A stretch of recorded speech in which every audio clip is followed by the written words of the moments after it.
tres causas, digamos, más frecuentes que nos relacionaban a los cirujanos con la patología quirúrgica del vaso. Por ahí me encontré una platiquilla, que sería esta que les puse yo a ustedes. La verdad no me gusta la presentación porque es puro texto amontonado como si nos pusiesen a leer. Y normalmente, pues creo yo que no es la política de esto. Se los voy a poner, no tanto porque me interese que vean la ponencia aquí del colega Cairo Suárez Merenco, que no sé ni cuándo la puso, ni si es, de qué país es, pero son de las que envían a la red y pues ahí apareció y es un repaso global. Y entonces habla de la patología quirúrgica del vaso, y acá pone de que de los trastornos hematológicos susceptibles de tratamiento quirúrgico, el trauma esplénico, entonces yo había tomado de acá la púrpura trombocitopénica, que es la que vamos a repasar, el trauma esplénico, que nada más les ubicaré unos aspectos, y también pues la presencia de quistes y tumores del vaso, que son bien raritos, ¿no? Entonces, y otras enfermedades, ¿no? Entonces, en cuanto a eso, aquí de la historia, de la anatomía y de la función, no, bueno, salvo el aspecto este de inmunidad, donde cuando nosotros no tenemos vaso, somos susceptibles de tener una cuestión que se llama una superinfección, sobre todo por encapsulados, por neumococo, por meningococo, básicamente, y puede ser también por otras bacterias más convencionales, estafilo, estrepto e incluso E. coli, que hacen que nosotros tengamos lo que incluso en inglés se conoce como overwhelming sepsis, ¿no? O sea, una sepsis impresionante por carencia del vaso, y por eso se recomienda a los pacientes a los que se les va a quitar el vaso o ya no tienen vaso, estar vacunados para hemófilos influenza, que también es otro de los bichos que afecta, para neumococo, para meningococo y también para influenza cada vez que toca, ¿no? Entonces, ahí pues tiene que ver con eso, ¿no? Por ejemplo, aquí hablaba de que elimina proteínas de alto peso molecular, como serán los cuerpos de Howell-Jolly. Y ahí vienen varios aspectos que pues, no me parece mal que conozcan ustedes que existen en cuanto a la función, ¿no? Ya sabemos que aquí se destruyen los glóbulos rojos, etcétera, y también se destruyen en forma normal cuando ya están viejitos, ahí después de sus 4 meses de vida en promedio. Y pues después también, si los pacientes tienen en sus eritrocitos anticuerpos que se detectan como ajenos al cuerpo, pues pueden provocar hemólisis, ¿no? Entonces pueden tener anemias hemolíticas o púrpuras, y lo que destruyen son plaquetas, como la púrpura trombocitopénica, que nosotros hemos comentado, ¿no? Y entonces aquí, en cuanto a las indicaciones que menciona el autor para esplenectomía, pues de lo más frecuente es por trauma. Esto de clasificar la enfermedad de Hodgkin ya pasó de moda, y eso es lo que les voy yo a comentar. Antes lo hacíamos, ahorita que veamos nosotros, porque es otro de los temas que traigo. Traigo el de púrpura, el de trauma y el de tumor de Hodgkin, el de la enfermedad de Hodgkin.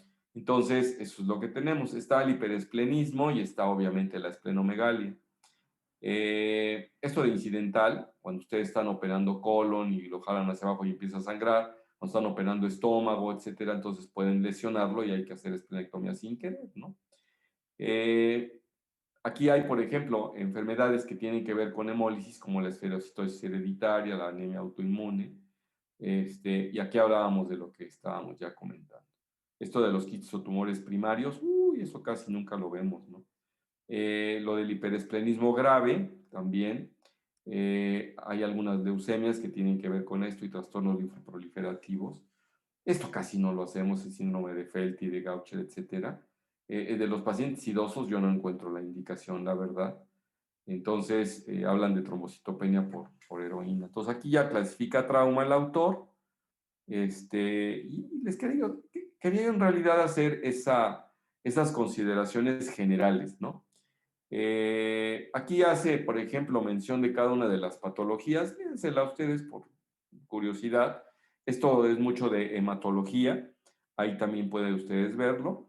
Y el criterio de hiperesplenismo, ¿no? Donde hay una hiperfunción del vaso, habitualmente por Puede ser por hipertensión portal, que es a donde tiene que ver con digestivo, y en nuestro caso, pues obviamente con aspectos de cirrosis, ya vimos lo de trasplante de hígado y demás. Los pacientes que tienen hipertensión portal, que tienen un vaso grande, cuando se trasplantan, el vaso como que tiende a remitir el tamaño y se mejora todo, o sea, se corrige prácticamente todo. Y esto del hipoesplenismo, en realidad casi no se ve, ¿eh? Entonces, pero pues lo está mencionando y por eso quise que le echaran un ojito a estas laminitas. Entonces, léanselo si quieren. No está por demás, es una revisión pues de todo esto que les decía yo que casi parece copia del libro. Y entonces eso es lo que tenemos. Pero por eso se los quise poner, por eso se los envié. Yo alguna vez dije, pues curioseando ahí, lo leí más o menos, dije, bueno, sirve como informativo.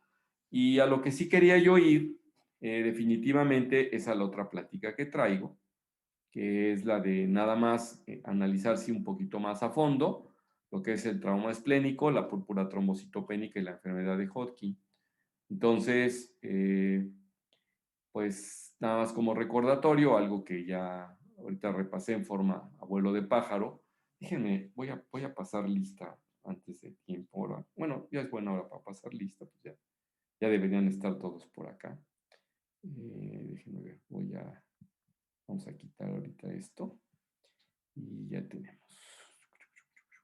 Estamos a 17, ¿no? Entonces, Alan Vadillo, ¿estás por ahí, Alan? Ericberto Bernal. Buenos días, Doc. Presente. Juan Blanco. Presente, doctor. Carlos Campos. Presente, doctor. María Celis. Presente, doctor. Rodrigo Cortés. Rodrigo. ¿Alguien de ustedes sabe qué sucede con Rodrigo? Pues tienen algún cuate entre ustedes, echen un telefonazo porque ya ha venido multiplicando las faltas para que no vaya a estar afectado al final del curso. Georgina Cruz. Presente. Ariana Cruz. Presente. Merced. Presente, doctor. Michelle. Kenia. Presente, doctor. Carlos Díaz. Presente, doctor. Luis Díaz. Presente. Marifer Díaz. Presente. Pedro Domínguez. Presente. Ulises. Presente. Sara García. Adrián. Gasga. Diana Godos. Presente, doctor. Saraí Guerrero. Presente. Erasmo. Presente, doctor. Melissa. Presente, doctor. Diego. Presente, doctor. Ailín. Presente, doctor. Luz Martínez. Presente. Harumi. Presente. Edgar. Presente. Monse Mauricio. Presente, doctor. Diana Niño. Presente, doctor. Emanuel Olivares. Presente, doctor. Doctor, Ahí García García Sara me dijo que tenía problemas con su internet. A ver si ahorita se conecta. Ok. Zaira Ramos. Vero Rodríguez. José Romero. Presente. Alexis.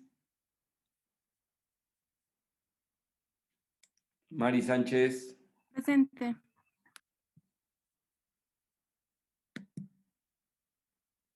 A ver, entonces por acá andan de travesuras. Uf, se me fue. Pero ya regresó. Bueno, entonces por ahí, Zaira sí está, ¿verdad? Sí, doctor. Y también Gasga ya entró, ¿verdad? Sí, doctor, tenía problemas con internet. Nos quedamos en María Sánchez, Presente, doctor. Rodolfo Torres. Presente, doctor. Toto, ¿cuál es tu segundo nombre? Guadalupe. Guadalupe, ya me habías dicho, ¿verdad? Sí. Guadalupe, entonces. Ok. Andrés Vargas, Presente, doctor. Manuel Velasco, Presente, doctor. Jacqueline Zamora. Presente, doctor. Perfecto. ¿Alguien faltó? Creo que yo, doctor. ¿Quién eres? Alexis Sánchez. Sánchez, Alexis. Ok. ¿Alguien más? Estamos bien, ¿verdad? Bueno, ya me quito de la bronca, de la monserga esta de la lista. Bien, entonces déjenme ver, aquí faltaba alguien más. Ya Rodrigo dio de baja el semestre. Gracias. Ya con esto ya tenemos información. Entonces ya a partir de hoy ya sé de qué se trata con Rodrigo. Ya me había dicho, creo, ¿verdad? Pero como cambié el mes, ciertamente, sí es cierto. Él me había avisado, es verdad. Bueno, ya estamos.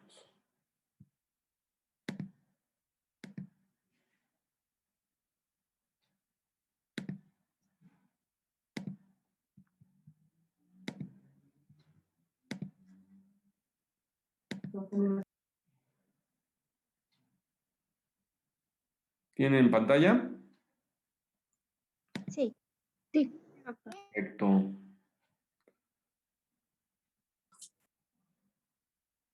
Ya por ahí entró Sara, ¿no? Ya lo lograste, Sara. Sí, Bien. doctor, discúlpeme, gracias. Perfecto.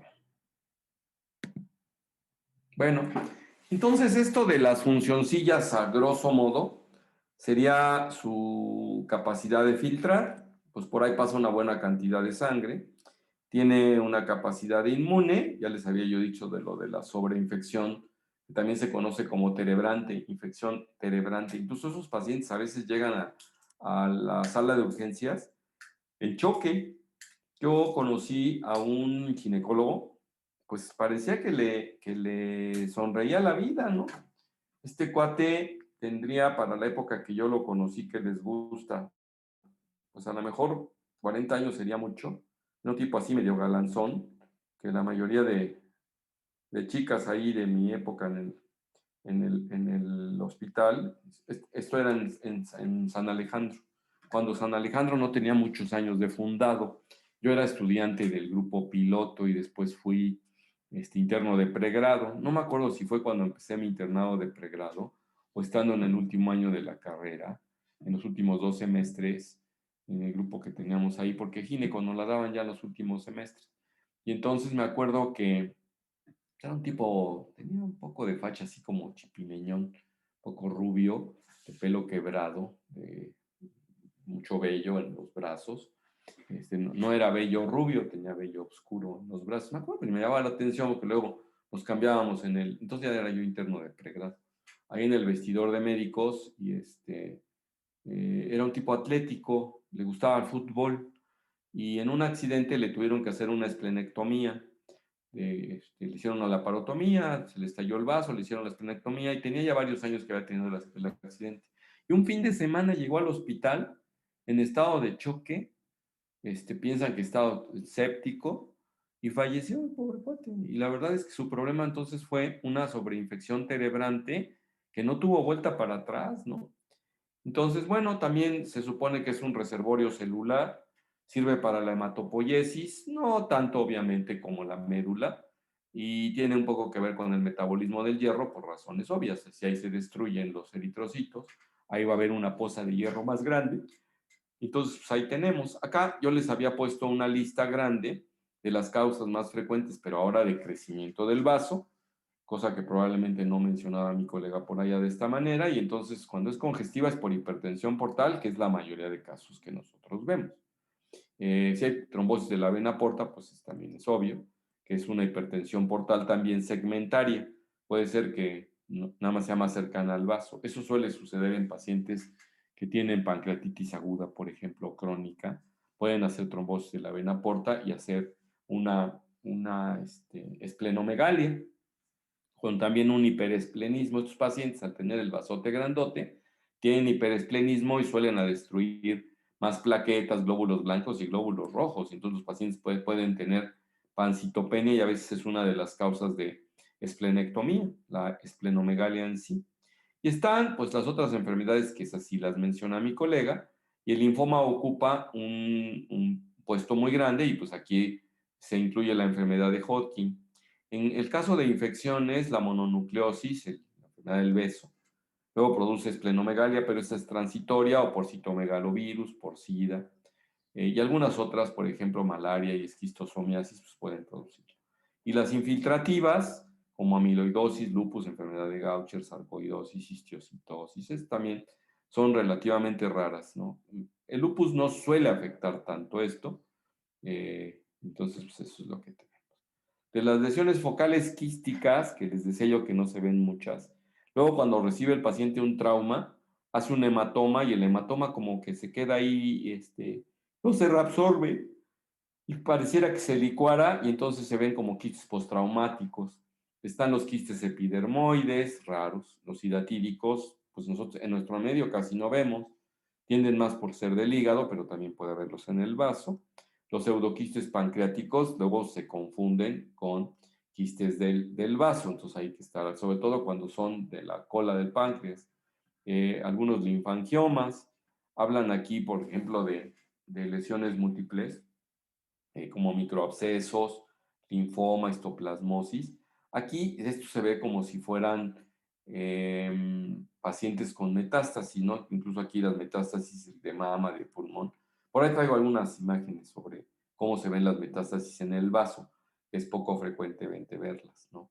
En el caso de la tuberculosis, de las calcificaciones esplénicas, por algunos parásitos también, y pues algunos flebolitos, hemangiomas, pues, quistes hidatídicos y otras enfermedades granulomatosas no relacionadas con la tuberculosis, como por hongos, por ejemplo, ¿no? Se hablaba de histoplasmosis también. En el caso por ejemplo, acá se observa una lesión quística pura. Así, por ejemplo, lesiones como estas en el vaso y en el hígado, pues las solemos ver mucho. Precisamente ayer operé un paciente por una colecistitis aguda litiásica, seguramente su etiología fue vascular, y ya es conocido mío por poliquistosis ovárica, y como está súper operado, él tuvo varias obstrucciones, tuvo un accidente y se obstruyó después, le hicieron una resección intestinal, después tuvo otro accidente y tuvo una hernia traumática diafragmática, se le metió el estómago hacia el diafragma. Si ustedes lo ven, tiene una incisión subcostal izquierda, tiene 2 o 3 medias, y lo acaban de operar en octubre por obstrucción intestinal. Entonces me vino a ver porque ya no estaba a gusto con la atención de su médico, que como complicación después de la laparotomía tuvo un seroma, y lo vi hace pues, una semana y media, y ahora me habló por teléfono que le dolía mucho el hipocondrio derecho, y para no hacerse las cansada, el paciente tenía una colecistitis aguda litiásica. Incluso el cuadro clínico estuvo interesante. Pero bueno, así es como se ven. También se pueden observar acá otras lesiones, por ejemplo, aquí ya son lesiones infiltrativas. Ya es un tumor en esta tomografía que es contrastada, donde se ve que concentra mucho mejor el vaso sano que el vaso enfermo, a donde se puede observar cómo se ve la imagen hipodensa, ¿no? Observen ustedes acá, incluso la M que pone el autor de la foto donde tomé del libro donde lo tomé, pues es una metástasis. O también en el ultrasonido se puede ver como zonas hiperecogénicas, ¿no? Observen ustedes esta tomografía en coronal. El vaso está mucho más grande que el hígado. Normalmente el vaso, miren el tamaño del hígado y miren el tamaño del vaso, ¿no? Entonces, tamaño del hígado, así, y este vaso incluso está crecidón, pero pues normal, ¿no? Y observen ustedes el tamaño de este vaso, ¿no? Se ve, pero enorme, enorme, ¿no? Bien, acá pueden ustedes observar, en esta contrastada, el hígado se ve bien perfundido y el vaso muy parcialmente perfundido. Esto puede suceder cuando hay trombosis de la arteria esplénica, por ejemplo, y entonces sí puede suceder esto. Acá, por ejemplo, este es un trauma del hígado, a donde se observan hematomas acá, y se observa un hematoma subcapsular también. O acá tenemos nosotros también un vasote grandotote, porque este es un vasote grandotote a donde se ve el hematoma. Estas dos fotografías están relacionadas. Una en axial y esta en coronal. Estos cortes se conocen como coronales. Acuerden ustedes que existen coronales, existen laterales y existen sagitales o axiales, que serían, el sagital es como el lateral y este sería axial, ¿no? Entonces, hablando de trauma esplénico, yo cuando vimos trauma ya les comenté a ustedes que existía una clasificación por órgano de traumatismo. Entonces, ya analizamos cómo está la cosa del trauma esplénico y entonces aquí está la clasificación que ya habíamos visto, que el grado 1 es un hematoma subcapsular y que, bueno, creo que aquí está descrito que ocupa menos del 10% del vaso o una laceracióncita que es de 1 centímetro de profundidad. Entonces, si nosotros nos vamos acá, aquí estaríamos como la clase 1, laceración pequeña, hematoma pequeño, 10%. Vámonos a la descripción. Grado 2, hematoma subcapsular de 10 al 50%, tendría que decir aquí 11, ¿no? Hematoma menor de 5 centímetros de diámetro, aquí ya no hablan de porcentaje, ¿no? Entonces, sin expansión o laceración de 1 a 3 centímetros de profundidad. Aquí no, puede ser I o, porque pueden incluso coexistir las dos. Y aquí tienen ustedes una grado 2, más grandote el hematoma, más profundo la laceración. Incluso estas, si no, aquí la bronca es cuando es en el ilio, observen ustedes acá, cuando es en el ilio nos pasamos a otro grado. Por ejemplo, aquí que se desvascularizó, si estuviera a la inversa, si hubiera desvascularizado más, estaríamos viendo una imagen parecida a esta, a donde se observa el vaso desvascularizado acá. Y acá se ve un hematoma, si ustedes se fijan, acá se ve líquido. Entonces hay hematoma, hay hipoperfusión acá se perfunde poquito y acá se perfunde bien, pero nada más es en el polo inferior. Entonces esa sería, digamos, la contraparte. Ciertamente, ¿a quién le vamos a hacer en trauma esto? A ver, ¿quién de ustedes me dice a quién le podríamos hacer un ataque como la que les muestro en un paciente que tiene un trauma abdominal? ¿A quién mandarían ustedes para que le hicieran un ataque sabiendo que tiene un trauma abdominal? A los que están hemodinámicamente estables. Exacto, Melissa, esos son. Entonces, hemodinámicamente estables, hágase los estudios y pueden tener ustedes una respuesta como aquella. Entonces, en el grado 3, el hematoma subcapsular pasa al 50% y la laceración puede ser mayor de 3 centímetros, pero el chiste es que no esté en el ilio, ¿eh? No es igiar, es iliar acá. Entonces, acá tienen ustedes este grado 3, una laceración más profunda y un hematoma extendido, pero extenso, pero que no tiene que ver con la parte central. También existen ahí rupturas capsulares del vaso y las ubican dentro del mismo grado 3, según este autor, cosa que este no lo menciona. Y en el grado 4 es una laceración iliar o desvascularización mayor del 25% de la masa esplénica, ¿no?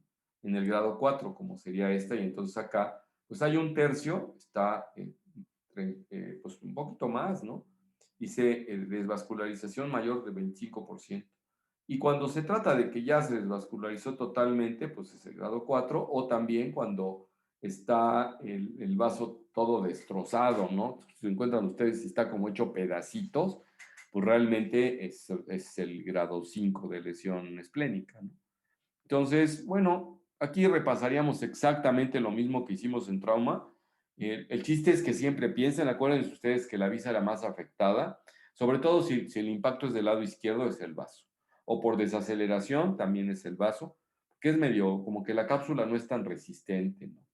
Entonces, cuando se tiene un trauma cerrado, que no es tan intenso como a lo mejor un accidente automovilístico, alguien que iba en su bicicleta y de repente dio un frenazo, se le atravesó una piedra o un banquetazo y le vino a dar el manubrio hacia el cuadrante inferior izquierdo, fuerte, sin que le haya fracturado la costilla. Cuando tenemos trauma y tenemos fracturas costales izquierdas, pues lo primero lo que hay que pensar es que el vaso se dañó.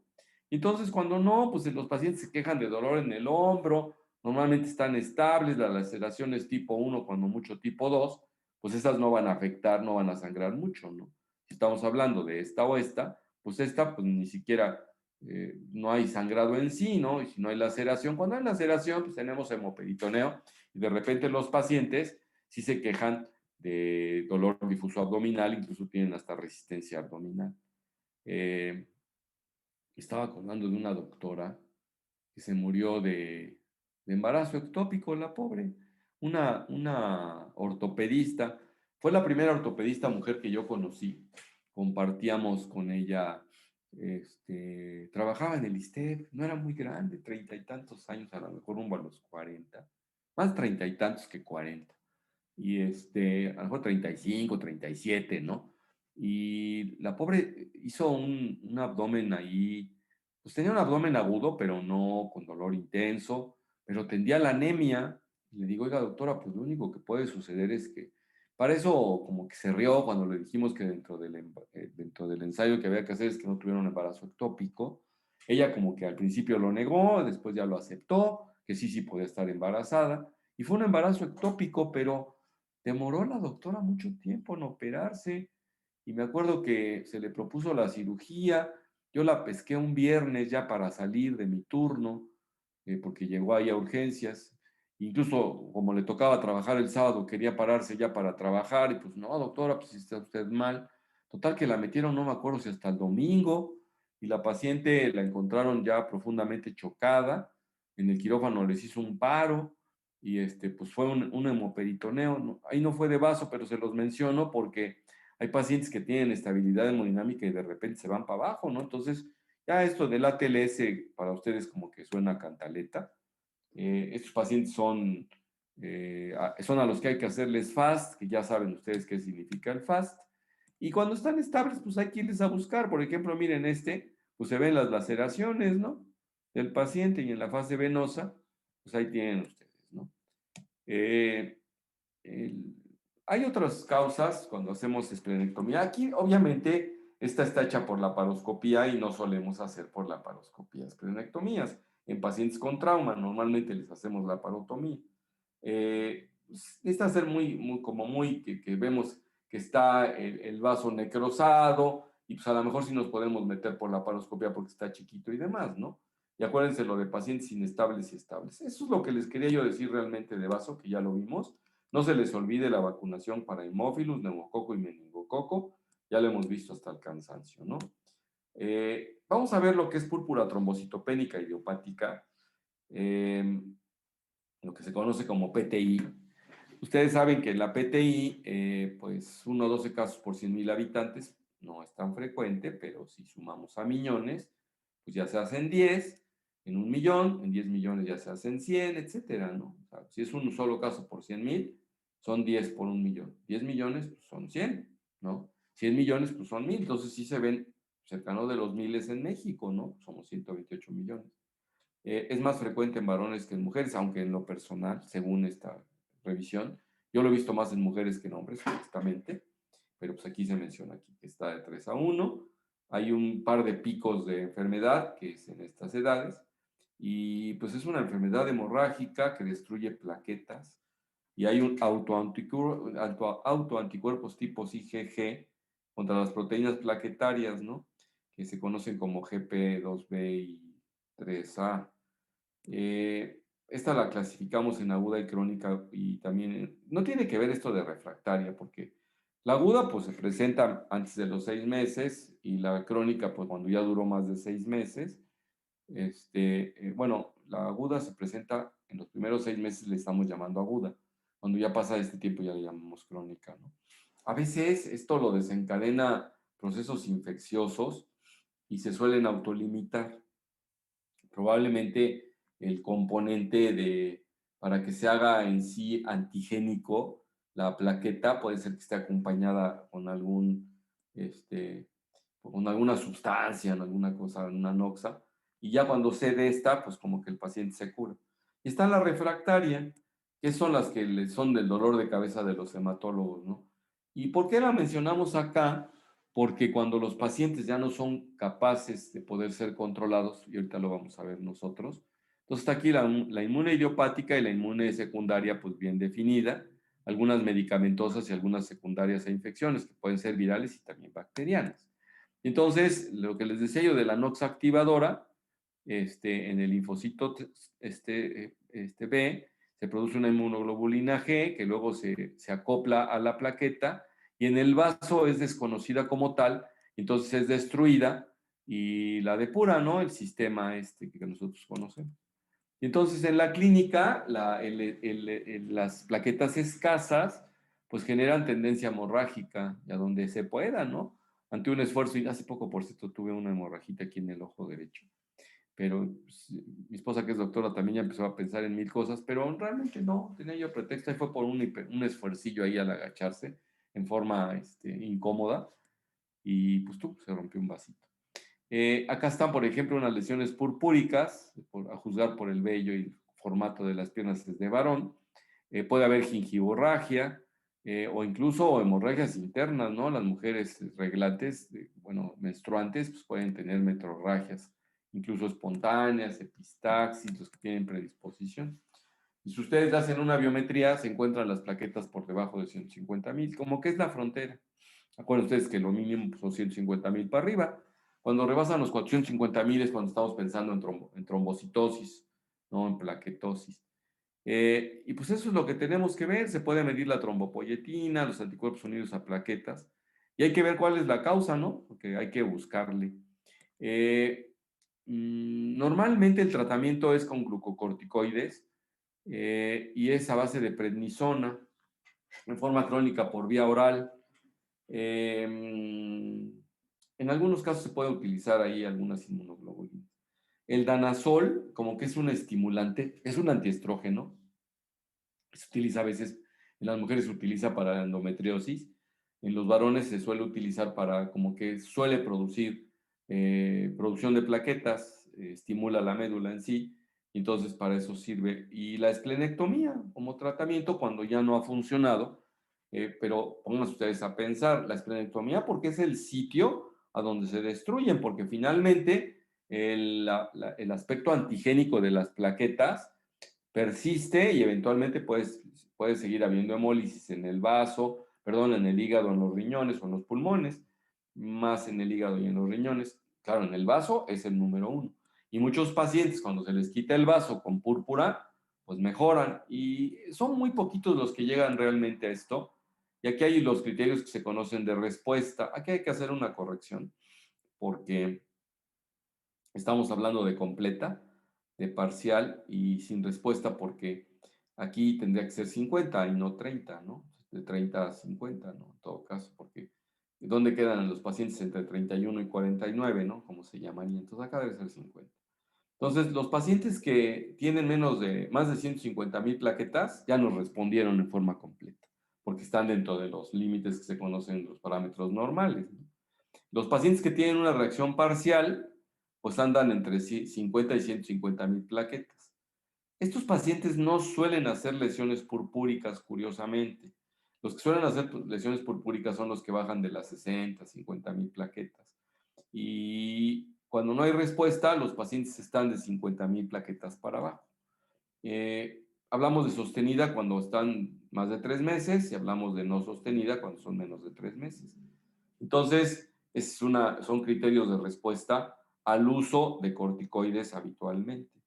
Entonces, el algoritmo para esplenectomía, si tenemos púrpura trombocitopénica y remite el tratamiento, pues ya no hay problema, hay que darle seguimiento y control. Incluso la respuesta parcial entre 50 y 150 no amerita otra cosa.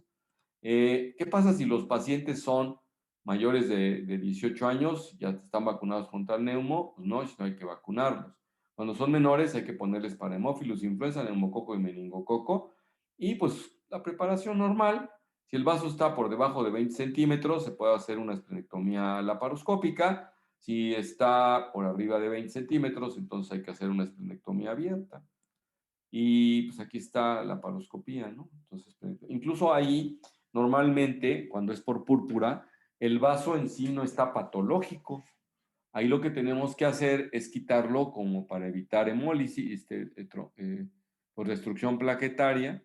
E incluso ese vaso, cuando se hace por la laparoscopía, para sacarlo por una incisión pequeñita y no sacar una estructura más o menos de 10, 12 centímetros por 5, 6 y no hacer una incisión de ese tamaño, se mete una bolsa, se mete el vaso en la bolsa y se machaca.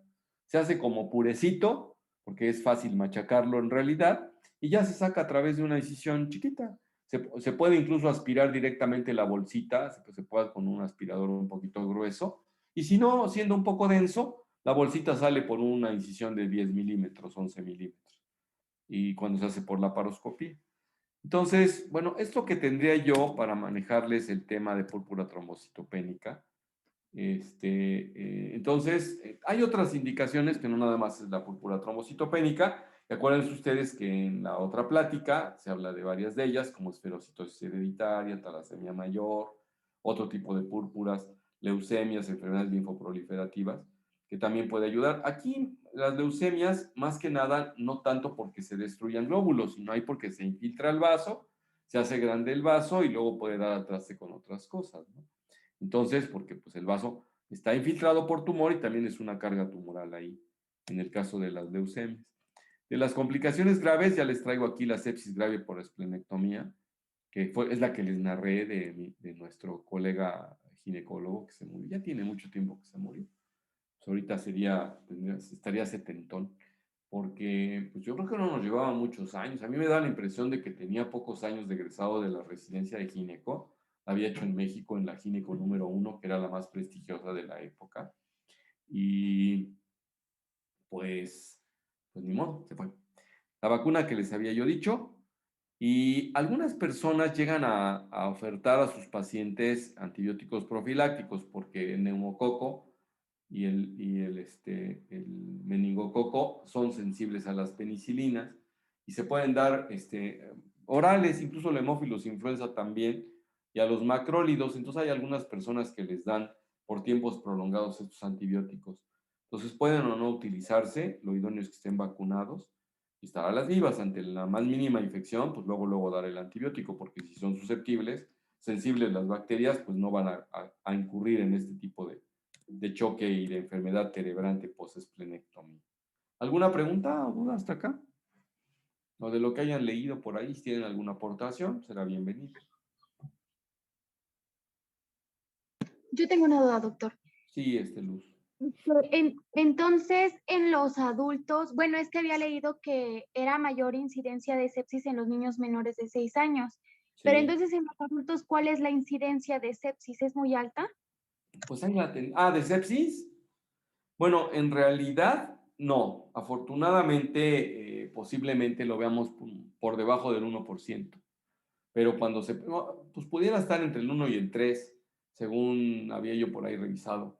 O sea, no es tan frecuente, de cada 100, unos cuantos, pero por esos cuantos, sí vale la pena estar a las vivas con estos pacientes. O sea, no es que de cada 3, 1, 30%, no. Afortunadamente no lo vemos tan frecuente. Pero sí existe, ¿eh? Y cuando existe se van, pero así es una cosa como espectacular. Ver un paciente que llega con un poco de fiebre y de repente está hipotenso y hace choque, es una cosa verdaderamente impresionante. Bien, ¿alguna otra pregunta? No. Bien, nos vamos a enfermedad de Hodgkin, que pues esta es una patología que se ve en hematología. Entonces, ¿por qué es que yo se las muestro aquí en patología quirúrgica? Porque a veces se requiere de hacer esplenectomía, sobre todo cuando hay infiltración del vaso. Ustedes saben que la enfermedad de Hodgkin sigue teniendo su clasificación de Ann Arbor. Entonces, ese ya no lo traje por acá, pero esa clasificación de Ann Arbor de la enfermedad de Hodgkin, a ver por qué no está aquí. No, y no está. Bueno, esa clasificación lo que hace es decir, si normalmente la enfermedad de Hodgkin se manifiesta por adenomegalia. Entonces, la adenomegalia, ustedes saben que los ganglios palpables visibles que normalmente tenemos son los del cuello, son los de las axilas y son los de las ingles.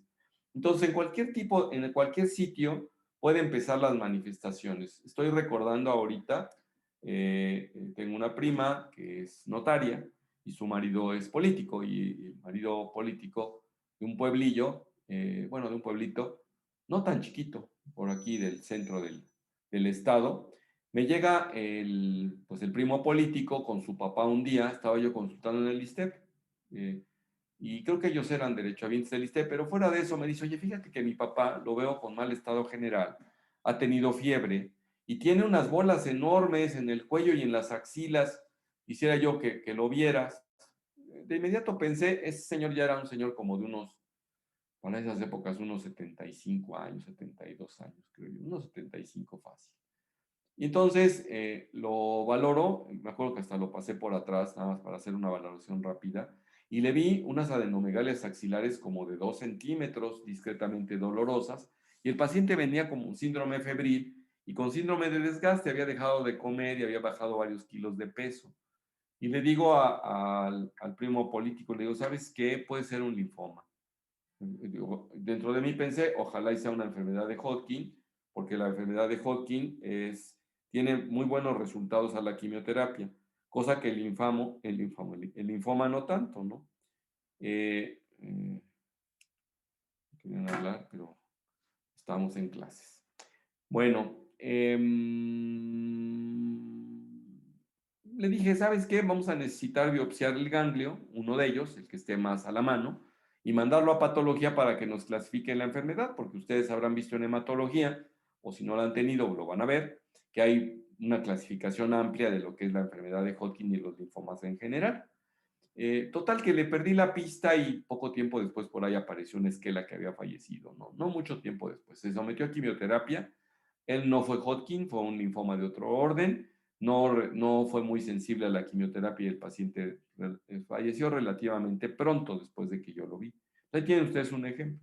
El otro es en la enfermedad de Hodgkin, y estoy recordando otro paciente más o menos de unos 38 años de edad, que un hematólogo le diagnostica enfermedad de Hodgkin, pero tenía discreta esplenomegalia, y en la época en la que se me solicitó no existía el PET scan.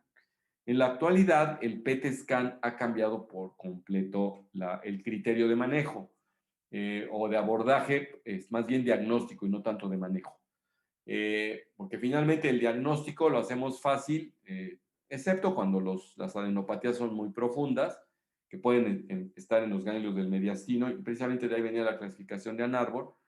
Está también la TNM, porque también existe, pero principalmente la de Ann Arbor lo que dice es que la lesión puede estar debajo del diafragma, puede estar arriba del diafragma en forma aislada, o puede estar en ambos sitios, y entonces cuando está en ambos sitios, pues es un grado más avanzado.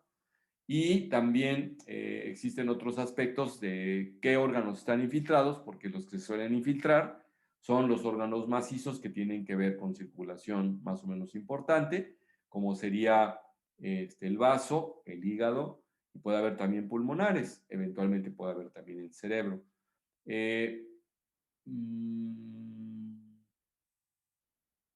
Lo que les quería comentar, se me fue ahorita la onda, es que de repente me pasan muchas ideas, y una de ellas que quería yo comentarles sobre el linfoma, de las infiltraciones.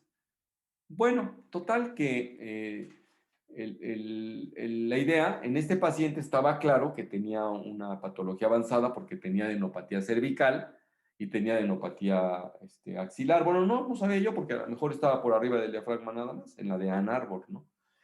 Les decía yo, entonces uno de los objetivos era anteriormente a que llegara el PET scan, y en el PET scan ustedes saben que nos inyectan una glucosa marcada y que las células tumorales las metabolizan más rápido y entonces se detecta en el PET scan. E incluso de ahí sale una clasificación que yo les traigo aquí que se conoce como de Deauville, de Auville, Deauville, ¿no? En Hodgkin. Acá, déjenme ver, no cambió. En ocasiones los pacientes tienen cuadros clínicos medio oscuros. Ya me acordé. Les quería yo mencionar que existe el linfoma intestinal y incluso al linfoma intestinal se le habla que es la enfermedad fingidora de lo que se les ocurra. Los pacientes pueden hacer síndrome de mala absorción intestinal, pueden hacer datos de oclusión intestinal, pueden hacer ahí diarrea sin síndrome de mala absorción, pelocheronas, se pueden confundir con TB intestinal, que la TB puede estar dando diaforesis nocturna y demás, y son de las características. Los pacientes empiezan a tener síndrome febril y a veces sin tener síndrome febril, sudoraciones importantes, manifestaciones vagas intestinales. Estoy hablando del linfoma de intestino, que suele ser más del delgado que del grueso. No solemos, ya vimos el linfoma gástrico y sus características, sobre todo también cuando hablamos de los tumores estromales, en este caso también del GIST, ¿no? Y del linfoma en sí, que el linfoma tiene que ver mucho con el Helicobacter pylori y que son de los pocos que se pueden curar, ¿no? Del grupo de los maltomas que habíamos mencionado. Pero en el caso del linfoma en general, se solía ver que los pacientes hacían adenopatías en varios sitios y solían arrancar muchas veces del abdomen. Entonces, en el abdomen se solía ver infiltrado el vaso, todos los pacientes tenían algo de esplenomegalia. Se solía ver a veces lesiones hepáticas, y también infiltración hepática, y obviamente ganglios en el paracavales, paraórticos, incluso en el mesenterio. Y solíamos ver también infiltración en la médula. Y entonces, la cirugía etapificadora para linfoma consistía en varios pasos. Uno de ellos era iniciar con una biopsia hepática en una laparotomía amplia, biopsia hepática, porque se decía que si estaba mucho tiempo anestesiado el paciente podía tener incremento de los linfocitos y podía confundir a los patólogos. Entonces, lo primero, una biopsia hepática. Lo siguiente, una esplenectomía, independientemente que el vaso estuviera chiquito o grandote, va para afuera el vaso, era parte de la tapificación y parte de evitar carga tumoral en un órgano que de preferencia solía hacer que se acumularan ahí las células del linfoma, ¿no? Y todos los ganglios crecidos que estuvieran hacer un muestreo, si estaban uno mesentérico, un paracaval, un paraórtico, y ahí no terminaba la cirugía, cerraban ustedes habiendo terminado la laparotomía y le hacían una incisión en la cresta ilíaca y ahí con cincel agarrábamos un trozo de cresta ilíaca del paciente y lo mandábamos a analizar para que hubiera una biopsia grande medular. Entonces, pues eso era bastante burdo y era lo que se hacía para etapificar linfoma. Entonces, ese paciente joven que les decía, le hice todo esto y estaba muy complacido el hematólogo porque le fue muy bien en la cirugía, lo clasificaron y le dieron quimioterapia. Entonces, en la actualidad se utiliza más bien el PET scan, que ustedes saben que es la tomografía asociada a la medicina nuclear. Y entonces, aquí están los criterios para dar quimioterapia o no, para ver cómo le ha ido al paciente. Y entonces, si el paciente no tiene un score, que es captación no significativa, captación menor en el mediastino, mayor en el mediastino, pero menor en el hígado, captación mayor en el hígado, captación muy grande en el hígado y aparición de un foco no relacionado al linfoma, que lo ponen como X. Y entonces esto, cuando los pacientes les dan quimioterapia, si están buscando tener scores bajos, porque quiere decir que están teniendo, perdón, una disculpa. Entonces, es que están teniendo buenas respuestas si tienen captación baja, no significativa, y entonces van por buen camino. Y entonces ya no tienen que estar haciendo toda esa etapa clasificadora que yo les había dicho. También pueden clasificar acá, porque pueden verse zonas captantes, y entonces estar dando tratamiento. La excepción surge cuando se trata de un linfoma intestinal. Lo único que se hace es tomar biopsia, porque a veces se obstruyen los pacientes. Entonces, cuando tienen obstrucción, si tienen lo que hacer resección, hay veces que hay ocasiones a donde la infiltración está en varias zonas intestinales, pues no vamos a quitar mucho intestino, sino nada más podemos hacer, si incluso no está del todo tapado y podemos despegar el intestino y tomamos unos ganglios que nos hacen pensar que estén positivos y el diagnóstico es linfoma, ya no hay que hacerle más al paciente, hay que mandarlo a quimioterapia. Y normalmente las leucemias y los linfomas, los oncólogos que acostumbran tratar son los hematólogos. Incluso ahora se conoce una especialidad como oncohematología. Entonces son los que tratan este problema. ¿Por qué se los traje? Porque eventualmente se nos puede solicitar en la enfermedad de Hodgkin hacer pues esplenectomía aislada, sobre todo cuando está muy infiltrado, y entonces puede ayudar la esplenectomía aislada. No sé si tengan, acá traía un casito clínico que se trata de una mujer de 72 años, que después de un parto, 3 años previos, manejada con prednisona 5 miligramos, por ciclos, con periodos de descanso, también se le da, el Aralén también se suele utilizar para estos pacientes, que también hace que mejoren. Recientemente se presenta con equimosis en diversos sitios y gingivorragia frecuente, con hemoglobina de 10.2, o sea, le estaba pegando tenía anemia en parte por eso, y las plaquetas estaban en 30,000. Entonces, recibe pulsos de metilprednisolona, así como danazol, y se incrementó a 65,000 plaquetas. Tuvo una respuesta parcial, ceden las gingivorragias, ya no presenta tantas zonas de equimosis, sí las presentaba aún, pero no tan afectada, y un mes después reincide. Entonces se le da trombopoyetina, rituximab, que también hay anticuerpos monoclonales por eso para esto, y no tiene buena respuesta, se decide esplenectomía, y el diagnóstico fue púrpura trombocitopénica inmunológica asociada a lupus eritematoso, que no respondió a tratamiento médico. Eso es lo que traía yo aquí con ustedes, sobre lo que es en general la patología quirúrgica del vaso y en especial sobre estos aspectos, ¿no? ¿Alguna pregunta que tengan, muchachos? Antes se acostumbraba en hipertensión portal, en el procedimiento de Sugiura, a hacer esplenectomía. Después, en una variante que hicieron nuestros colegas de nutrición, quitaron eso.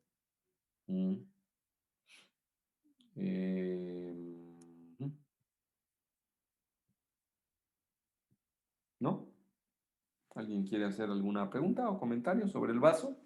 Curiosidades o que traigan alguna aportación, siempre se agradece.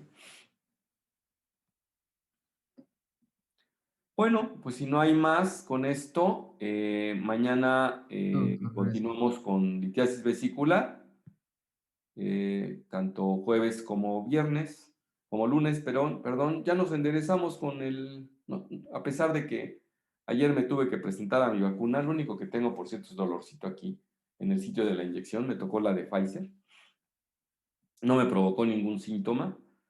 Creo que no estoy hablando incoherencias, entonces no traigo encefalopatía por la vacuna. Entonces, pues ahí la tenemos, ¿no?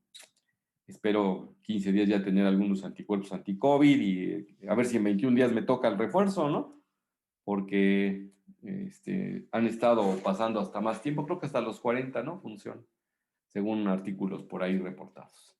Jóvenes, nos vemos entonces mañana. Estén tranquilos, cuídense mucho. Gracias, doctor. Luego, Gracias, doctor.